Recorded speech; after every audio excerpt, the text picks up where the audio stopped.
and welcome to the Content Bite, a podcast for freelancers who use their words to make money. I'm Rachel Smith, a freelance journalist, copywriter, and content producer. I'm also the founder of Rachel's List, a jobs board and community for Australian writers and other creatives. And I'm Lynn Testoni. I'm a journalist and a content writer as well. Rachel and I are your weekly co-hosts, and every week we're bringing you all kinds of tips, tricks, and some fabulous guests to help you make the most of your freelance business. This podcast is sponsored by our good friends at Rounded, easy accounting and invoicing software made just for Australian freelancers and sole traders. It's everything you need to make freelancing easier. Find out more at rounded.com.au. Also, if you're a gold member of Rachel's List, Rounded is giving you 20% off an annual subscription plan. Upgrade to gold membership for all the details. Hi, Lynn. Hi, everybody. I know that everyone out there is winding down. It's towards the end of the year. We're all losing our mojo, but we still have some really epic guests on our list coming your way until we break for the end of the year. And I'm very excited about today's guest, who's going to dive into content writing and SEO and courses and that kind of thing with us. Yeah, I know. And I know that you really love to embrace your inner tech nerd. Right? I do. And SEO particularly is always a topic that people want to know more about and even learn the basics of, because it's almost a must-have now as a writer. Yeah. So I'm going to read a quick bio from Liam Carnaham, who's today's guest, and he's an expert on SEO living in the US. He's in Atlanta at the moment, I understand. Right. So Liam Carnaham has been working in the SEO industry since 2008, back when the industry wasn't really around or didn't have a name. He's got a background in writing and worked as a director of content at a digital marketing agency in Sydney until 2019, when he left to freelance and launched his own business, which is called Inkwell Content. Since then, he's been offering SEO services such as content strategy, keyword research, SEO content creation to businesses of all sizes, both in Australia and the US, where he is now located. And his very first client was our wonderful sponsor, Rounded. And this is going strong, yeah. So earlier this year, he launched his new coaching and training program called SEO Bridge Builders.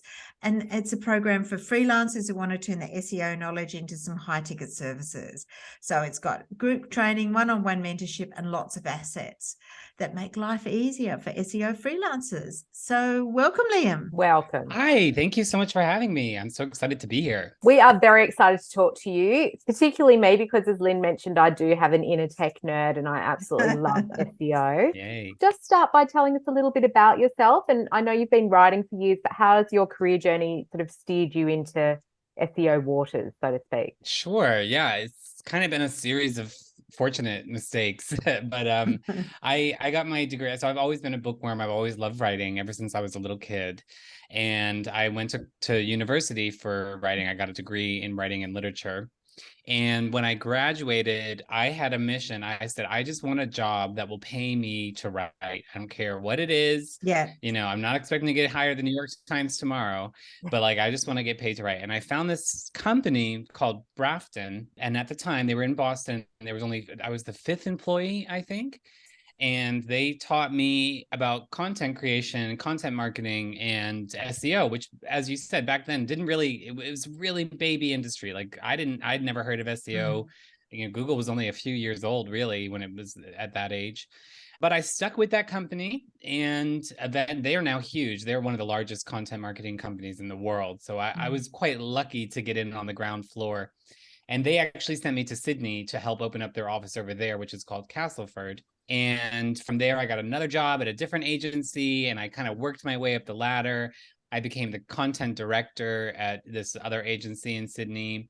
And along the way, I met a lot of, really powerful SEO experts, some really good writers as well, and just kind of learned that I enjoy search engine optimization. I never thought I would. I'm not a real key person, but it overlaps so well with writing that it was just the perfect career for me. And so I eventually got tired of working in an office. I wanted to become a digital nomad, which I am now. So I spent about a year building up a business and then quit my job. And now I work on my own. Oh, lovely. Wow. And SEO is such a great niche. What do you love about it? So I like SEO for a few reasons. One of the things about it is that it requires you to think about people on an emotional level. So you have to know what people want, what people are thinking about, what's causing people anxiety. And when you look at things like keyword research, it's kind of like peeking into the brain of millions of people, right? You see what things are people are typing into Google, and people turn to Google when they're anxious or when they're worried or when they're excited. So you get a really good look at what is interesting to people. It's really quite a human focused field. And then the other half of it is that you cannot be successful at SEO if you're not a good writer. So, you have to, the key to SEO is creating high quality, digestible, informative content. And that's just a lot of ways to say good writing. And so the fact that it required writing skills obviously spoke to me as well. Oh, nice. I think that's probably the best explanation I've ever heard of SEO. Yes, it It is. really was, because Yeah. I remember someone said to me, I don't know if you're familiar with Brooke McCarthy, but she once said to me, SEO is really just a lot of common sense. Yes. Yeah. And that really stuck with me as well. But I just loved how you described it then. That was fantastic. Now, you've worked with Jacob McMillan, who is a very well-known copywriter in the US, and he's someone I've followed for years. And I think I read on your website, he did a great testimonial for you. And he said, you have a rare mix of skills that cover project management, writing and editing, SEO, and marketing. And I immediately, my little unicorn, bing, bing, went off. Do you think you are a bit of a unicorn, a bit of a rare beast? I don't want to use the term unicorn. I think I'm very fortunate that I got in the way that in some ways I'm quite lucky, right? Like I said, I got in on the ground floor. I had really good mentors along the way. Yeah. I kind of got to grow with the industry. And, my jobs working at an agency, I actually managed tons of freelancers. We use freelancers to create content for our clients. So I got to meet all these freelancers and learn how to work with freelancers and how they operate. And that was all really good. The part that didn't work out so well for me, I'm kind of jealous of the younger generation of freelancers, because I had to learn all that stuff on my own. I had to kind of make stuff as I was going along. I had to make up things that didn't exist. Yeah. And so it took me 10 years to be able to work on my own. Now, if you're starting out in freelance, if you want to be an SEO freelancer, you don't have to do what I did. You don't have to go through a decade of digital marketing agencies to get there. You can actually start. There's so much information, so much good training available, so much mentoring available, that you can actually just dive right into the industry. You don't need to take the very long journey I took to get where I am. That is so true. I know that you do a mix of training and client work. So what kind of breakdown is it for you, and what type of projects do you find the most rewarding? I'm in a bit of a transition period with my business right now. I've been doing one-on-one mentoring alongside, kind of in the background of all my client work for the last few years, and I'm trying to move it more to the forefront. So I've just launched, as you mentioned, my first really long course that I'm offering people, or sort of more in-depth course. And so right now the split's about 50-50 client work. But if you had asked me 2 months ago, it would have been more like 70-30. And hopefully if you ask me 3 months from now, it'll be more like 90-10, more of the training and coaching. I love my clients. I love working with them. One of the best things about being a freelancer is you get to choose your clients. When I worked at an agency, it was sort of like whoever my boss dumped on my lap, that's who I had to deal with. Whereas now I choose clients like rounded, businesses that I really respect, that I use myself. But I almost went to school for being a teacher. That was like the other career path I was considering. I love teaching. I love watching people grow. I love that light bulb moment that people, when you see somebody like get it for the first time, that's really exciting to me. So I really enjoy the time I spend with my students. And the world needs more talented freelancers who are doing SEO right now. Even though there's lots of people doing SEO, there's not as many people doing it well and doing it properly. So it excites me to kind of be someone who's mentoring other people like I was mentored to do it the right way, and make some good money off of it too. Fantastic. Wow. And one of the things that is fascinating, because I'd love to talk a little bit about your digital nomad sort of idea, because I know you're based in Atlanta at the moment and you move around, and you said just before we started that you've got sort of a base in Maine. So tell us a bit about your life as a digital nomad and how that works for you. Sure. So I have always loved travel. Mm. Always had, you know, the wanderlust, which is how I ended up in Australia by myself. But I find that nowadays, especially since COVID, it has become a lot easier to live this kind of life. There's a huge community of digital nomads out Mm. there, you know, who are having meetups in cities or just sharing a lot of advice online. Clients are way more open to the idea of you being a digital nomad and living somewhere. And, you know, my clients often laugh because I never have the same background behind me whenever I'm on a Zoom call. It's like, you know, they just never know where I'm going to show up. You know, for me, it's wonderful. I love it. I love being able to be in new places because I manage my own schedule. I manage my clients. You know, I can kind of take the day off in the middle of the week and go to a museum or to some sort of tourist attraction and when no one else is around. I travel with one suitcase that has my ring light, my webcam, and my laptop in it. And, you know, it's really quite easy. It took a little bit of getting used to, but there's so many options out there now. There's lots of things like, you know, beyond Airbnb, there are options like this place called Selena that I stayed in that has like a WeWork and a bar and a like really comfortable rooms as well. That's like literally designed for digital nomads. So once you kind of get into it, once you kind of get comfortable with traveling a lot of the time, you learn how to pack a suitcase really well. It's pretty wonderful. And I think my clients kind of enjoy, you know, the adventurous spirit of me. It's good if you're going to work in SEO. It's good to have a spirit of adventure because it's all about experimenting and trying different things. Mm. So it works well with my career. Wow. And do you take on like projects that are shorter or that are perhaps not so consuming because you're moving around a lot? Like I know for Rounded you do their newsletters, and do you do SEO for Rounded as well? I do, yes. So Cool. I'm their SEO and content manager. So I write most of the stuff on their blog and do their newsletter as well. So to answer your question, I do both. I think for me, you know, feast and famine, that's a huge problem that freelancers face. Mm. You know, you have tons of money in January and then nothing in February, and that can be really challenging. Mm. So for me, I have a few retainer clients that I call my baseline clients. So even if I have no other projects, these 3 retainer clients that I have, it's kind of guaranteed income for me as long as they're in my books. And all of them have been for more than a year now. Yeah. And then I take little projects here and there. I have some clients who kind of come back over and over with different projects. So it's not technically a retainer, but they have something for me every month. Mm. And a lot of times I'm always focused on turning my projects into retainers because retainers are just easier. There's no getting around it. It's reliable income. You have more freedom to do what you want to experiment. So usually if I have a project-based client, unless it's a total one-off, I'll try to coerce them into getting some more. Just because it's easier for me and better for them too. The upsell. I imagine you're very good at that. Exactly. Where do you find your clients? Is it via word of mouth or like another source like LinkedIn or something? How do you find them? Yeah, that's the $1 million question, isn't it? So I use lots of different resources. LinkedIn and Twitter are probably my 2 biggest ones. So right now, with everything that's going on with Twitter, I don't know how much longer that's going to be viable. But if you visit me on LinkedIn, you'll see I post on there about 3 times a week. I post long form, helpful content. I don't really ask for anything in return. I just give away free advice. And that has really helped me build a network. You know, people see that I'm out there talking about SEO like a total nerd and that I have all this information. And when they need SEO or they have an SEO question, they DM me. So I hate cold pitching. I hate cold selling. I much rather, obviously, people come to me and ask me for my services. So my main form of finding clients is by going onto LinkedIn, going onto Twitter, and just presenting myself as an expert, talking about what I know, being open and friendly, inviting people to DM me, answering their questions for free, warming up those relationships so that by the time they're ready to buy, they already know me, trust me, and love me.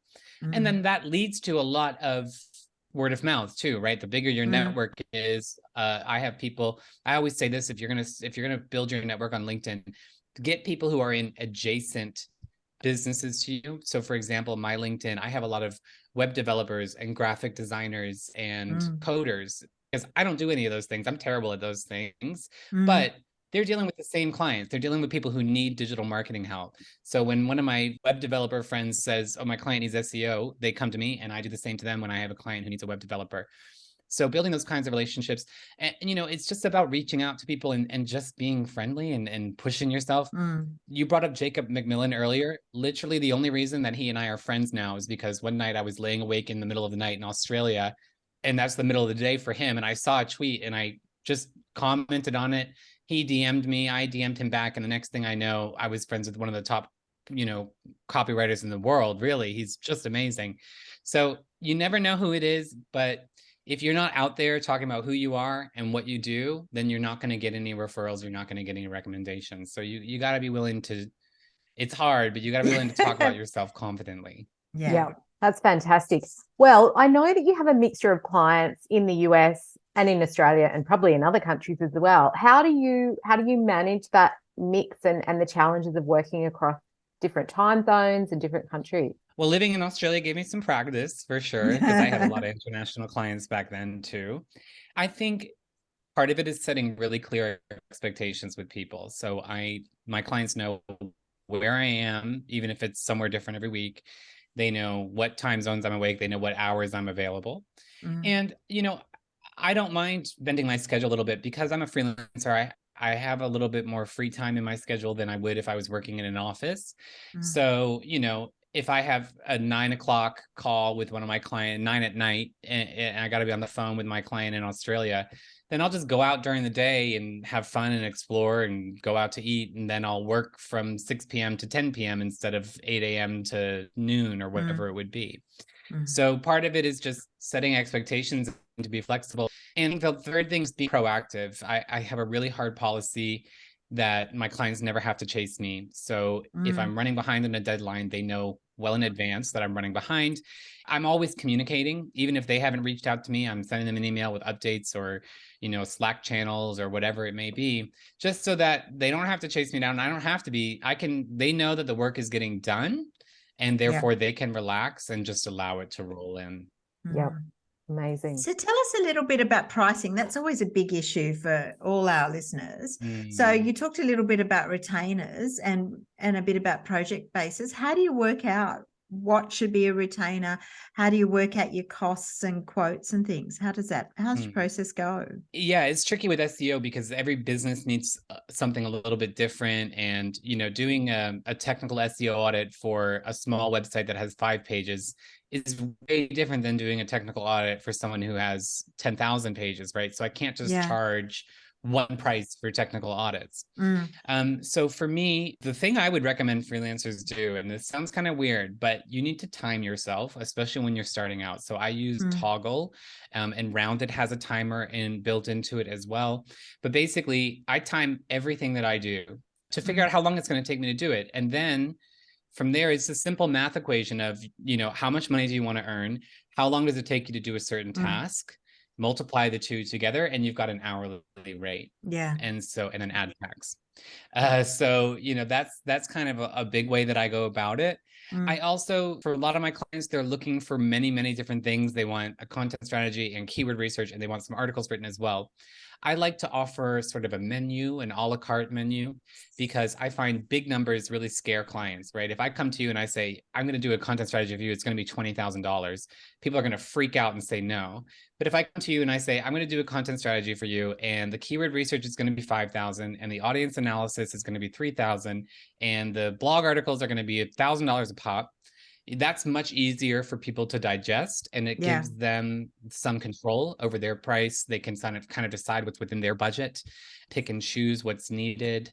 They're coming to me, and this is true for any freelancer. They're coming to me because I'm the expert. And so I will just tell them, this is what you need if you want. So I always get on the phone with them and I say, what's the goal here? What does success look like to you? And then I work backwards from there. To get to this success point, you need this, you need this, you need this. This is how much it costs, and this is how I think we should do it. A lot of times that's just what clients want. They just want someone to tell them exactly what to do and how, and they'll pay you as long as they know what they're supposed to do. Wow.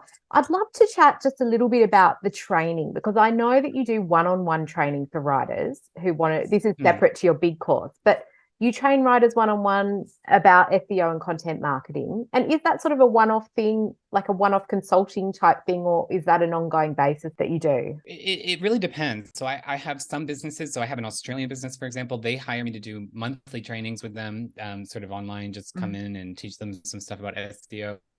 I have some writers who just want to ask questions for 1 hour and get all of their questions answered and then move on. And a lot of my students, will often do like 5 sessions where we just build a strategy together. We come up with a marketing strategy. We go through the parts of SEO that they don't understand, that they need more clarification on. But the reason I built my course is because I started to find that a lot of people had the same questions a lot of the time. Yeah. And there was just some very common themes. So rather than have to be on the same phone call every day explaining the same things, I decided to come up with a course that kind of walks people through it, all of the main stuff, and then adding mentor on top of that, so that they're going to have their own specific questions about their own situation, but at least all of the basic stuff is answered, and then we hop on a call. If you take the course, you get 3 mentorship calls: one at the very beginning to set your goals, one halfway to check in with each other, and then one at the very end to sort of build a final strategy. Wow. So that sounds quite different. There are a lot of SEO courses out there. Do you think, is that what's different about it, that personal touch? Yeah. So that's part of what's different, is sort of the mentorship plus the video and group training. But what I realized was the problem. I did a lot of research before I made this course and interviewed my audience over and over. And what I found is that there are wonderful SEO courses out there. And I have a free SEO course that teaches you the fundamentals in an hour, right? So I don't need to sell that. That's free. And there's a lot of freelancing courses out there too, courses that teach you how to be a good freelancer. What's missing is that there's not the two don't mix. There's no course out there that specifically teaches you how to be an SEO freelancer. So, what kinds of services can you offer? How do you deliver those services quickly and efficiently? How do you price them? How do you find clients who are interested in SEO and willing to? How do you answer really difficult SEO questions?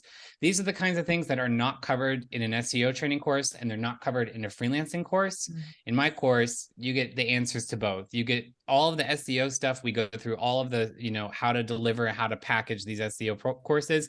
And then how do you sell them? How do you find people to buy them? How do you feel confident to charge a higher price? That's kind of what sets my course apart. Amazing. Do you find that it's mainly writers doing your course, or is it a mixture of different kinds of freelancers? It's a lot of writers. It's certainly a lot of writers. And some people are already doing SEO. So they're already doing some sort of SEO, and they just want to get better at it, or charge more, or learn how to charge more. But I would say that probably 80% of my students are writers of some sort, copywriters, or they're writing emails or course landing pages, and they just want to add SEO on as a suite of services. They've seen other people out there making money off of SEO. They want to do that, but they don't quite feel ready. Maybe they haven't had any experience. Maybe they know how to do keyword research, but they don't know how to do a content strategy. Those are the people that come to me and say, okay, I'm actually ready to take this knowledge that I've been building up on my own and turn it into a real firm service. Income stream. Yeah, I think that writers, from what I've seen at Rachel's List, they exist on this very long spectrum. They might have no SEO skills at all. Then they might be able to take the keywords that the client gives them and put them in and write some of the metadata. Then they have a bit more knowledge and they can do the keyword research themselves and offer that as a skill. And then you've got them right at the other end where they know everything there is to know about SEO and obviously make the most money. But you really need to be somewhere on that spectrum, don't you? Yeah, I mean, I think, if you're a poet or a fiction writer, you probably don't need to know too much about SEO. Yeah. But if you're working within the digital marketing space, or if you are, writing web copy, even if you're a journalist, an online journalist, it pays to know. And what you were just saying is so true. Like, you don't have to be an SEO expert to make money off of SEO, right? You can be a copywriter who just knows how to deliver some SEO stuff. Put you and another copywriter up against each other. If one of you knows how to, you deliver your articles with metadata and keywords inserted and all of your H2s sorted out, and you put alt tags on all the images you include, you're going to be able to charge more than the writer who just sends body copy with none of that stuff in it. Yeah. And so it does make sense. And I think people are intimidated by SEO. There's a lot of people out there who try to make it sound way more complicated than it is. And it's not Yeah, I that agree. complicated. It's really about being a good writer. And then you got to learn like I have a checklist. Honestly, it's free on my website. You can run through that checklist whenever you write a blog, and you will be optimizing for search, which you can charge for. Interesting. Wow. So do you have a daily or weekly routine? Sounds like, I guess it depends on your time zone. Talk us through what you do in a usual week. Right. Yeah. There's no such thing. For me, I do try to have some routine, just because it's for my own sanity. So obviously I have travel days where I just block off my calendar. I'm flying or I'm on a train or whatever. But let's imagine that I'm here for a month, right? So I'm not traveling anywhere right now. I start every day with marketing. Every single day, first 45 minutes of my day is marketing. Wow. Whether I'm writing an email for my course or a LinkedIn post, it takes me about 45 minutes to get one thing done, right? A LinkedIn post takes me about 45 minutes. A email blast takes me about 45 minutes. So every day that's first on my list. And then after that, it's client work. So I'll work, I work about 3 or 4 hours a day. And I'll work on clients for the rest of that time, going through the motions, making sure that people get what they. The other thing that's a routine for me is my Sunday is my planning day, and it's my favorite day of the week. I have a glass of red wine. I sit down at my computer. I look at all the things I need to do for the next week. I go through all of my budget, figure out all my expenses. I make sure that my taxes are all up to date. And when I do that, that's kind of like my big deep breath before Monday. And then Monday, I already have my entire to-do list planned out. I have all my finances taken care of, and I'm just ready to roll. Wow. Oh, that's a great I think I need idea. to rethink my routine listening to you. No, I love it. I love it. Yeah. The wine is The key. wine is You have key. to have the glass of red wine, or else it doesn't work. Love it. As long as you don't go like to 2 or 3 or 4 glasses. That's yeah. When you're done planning, you can have the second glass when you're done planning. Yeah, love it. We do always ask our guests about their tech tips, and you talked a bit about Toggle already and Rounded, of course. Are there any other sort of useful digital tools, especially SEO? Because I'd love to hear the sort of programs you use and would recommend. What sort of things do you love? Yeah, so again, it depends on what you want to be doing with SEO. So if you are going to become serious about SEO and you really want it to be the focus of your business, you probably need to have one of the 2 major SEO tools, which are called Ahrefs, ahrefs.com, or SEMrush, semrush.com. Those are the really powerful keyword tools. There's some other little ones. I recommend anyone who's using Chrome and wants to play around with SEO, check out, it's called SEO Meta in one click. And it's a little Chrome extension. And whenever you're on any web page, you can click it and see what the page title is, what the meta description is, what headers are on there. It's just like, again, one click and you can see all of the SEO information about any given page. I mentioned Toggle. And the other thing I would recommend is, Canva is a great tool. It's based in Sydney as well. I am not a graphic designer, but some of the stuff I make looks really good because of their templates and just how easy it is to drag and drop. And with SEO, adding visual elements to SEO, adding graphics, that really adds value. And marketing yourself too. Obviously, if you have more visuals, my brand is very stark. It's a lot of pink, a lot of black. And so that's part of brand recognition. I want, when people see something pink and black on their feed on Twitter, they know it's me. So I really recommend Canva for people like me who are graphically challenged but want to make something pretty. Yes. Before we step off the tools thing, I just want to quickly ask you, did you mention that you use Slack as well? Yes, I use Slack a lot. Is that with clients? Everything. So Slack is with clients. So Rounded, for example, we're on Slack every day. It's the main form of communication. My students are all in a Slack channel as well. That's one of the benefits you get with my course, is that you get access to the Slack channel. And when we talk about networking, Slack is probably my, outside of LinkedIn, it's my favorite way to market. There's a number of groups that I'm part of. One is called Tofu.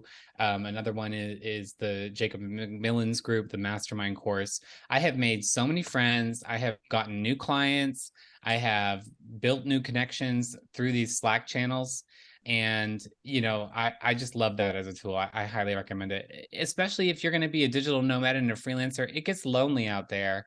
So having a place where you can chat with your freelancer friends, it's like replaces what you miss in an office. You don't get the water cooler chat. You can get that in Slack. Yeah, absolutely. Okay, well, look, we could talk to you all day, but we don't have a lot of time left. So I wanted to ask, do you have any sort of parting advice for freelancers who may be listening and would like to draw in more targeted clients to their websites next year in 2023? Sure. Yeah. Listen, the thing I have learned, there's only one thing that's consistent about all of my students, and it is confidence. Everybody comes to me with some sort of problem of confidence. I don't feel ready to talk to clients about this, or I'm afraid someone's going to ask me a question I don't know the answer, or I don't think I'm good enough to charge that amount of money. Yeah. Listen, those are the roadblocks that stop you from living your dream. And you kind of have to fake it till you make it, right? You have to talk like an expert to be an expert, even if you don't feel like one. So I would say my parting advice would be, listen to that voice that's telling you you can't do it, you shouldn't do it, you aren't good enough yet, you're not experienced enough yet. I actually talk back to my inner critic out loud, and I recommend this as a tactic. I say, I hear you, and I don't think that's true. Or another thing I like to say is, who told you that? Right? If I talk back to the little voice in my head who says, Liam, you shouldn't be charging that much, I say, who told you that?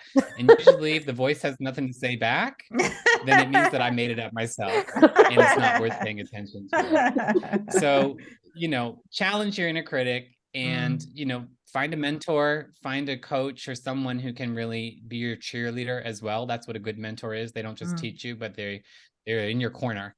And build that confidence up, because as soon as you get your confidence up, the money starts pouring in. Wow. Oh my God, Liam, thank you so much. This has really been, so amazing for my inner nerd. I've really enjoyed talking to you. And I think it'll be really helpful for a lot of people out there who might be on the fence about SEO or thinking they might need to delve into it a bit more. So we really appreciate it. It's been my pleasure. And look, I'm a chatty guy. So anybody who has questions about SEO or wants to chat about SEO, you feel free to contact me on any medium. I answer pretty quickly because I'm a total nerd too. So anytime. Where can people track you down? Yeah, sure. So my website is inkwellcontent.com. You can find me on LinkedIn. My name is Liam Carnaham. And you can also find me on Twitter, same username. You can just Google me. I'm like the only Liam Carnaham out there, and I wouldn't be very good at SEO if I didn't show up first. Very lucky. Certainly just look for Liam Carnaham on any of those mediums and you'll definitely find me. Amazing. Oh, fantastic. Thank you. Well, thank you so much, Liam. We'll put links to all those things, particularly LinkedIn, in the show notes as well. And that brings us to the end of the show. So thanks to everyone listening and sharing us and all that sort of stuff. And also just for our SEO, maybe leave a rating and a review on the platform that you find your podcasts. Absolutely. Don't forget, if you want to get the show notes for this episode, just go to your podcast app and you will find the bits and pieces we've talked about in this episode, some of the tools that Liam's mentioned, and where you can connect with him. As always, thank you to Rounded, who do user-friendly invoicing and accounting software that's made just for freelancers. Nice. Actually, yes, very nice. And Rounded and Rachel's List and the Content Bite have all joined forces at the moment on a great Christmas competition where you can win an Apple Watch or a host of other great prizes. It's really fantastic. So please head to the Rachel's List Instagram for more details and to enter. Fantastic. Yeah. Thanks, Rach. See you next week. Bye. Bye.